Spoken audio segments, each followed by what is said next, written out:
Alors le forfait jour a été fait spécifiquement pour les salariés qui ne peuvent pas s'adapter à l'horaire collectif de travail applicable dans l'entreprise parce qu'ils ont une certaine autonomie dans leur travail. Donc c'est généralement des cadres ou certains salariés qui ont une véritable autonomie. Alors le forfait jour, c'est quoi? C'est un forfait, donc le salarié n'est pas embauché à l'heure, il est embauché au nombre de jours. Généralement, on lui demande de travailler 218 jours dans l'année. Il peut travailler un maximum de 235 jours s'il renonce à ses jours de repos.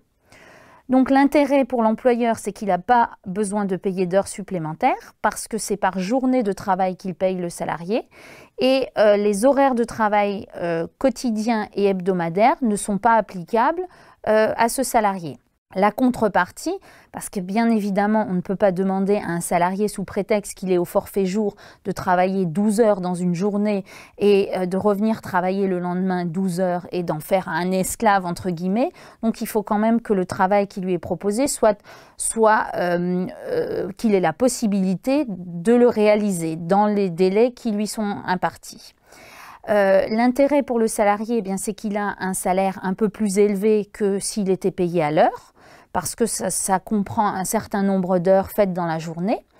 Et s'il renonce à ses journées de repos, dont il peut bénéficier en contrepartie de ce forfait jour, eh bien, il a encore une augmentation supplémentaire de 10% de son salaire. Donc c'est un accord qui peut être intéressant surtout en ce qui concerne les cadres.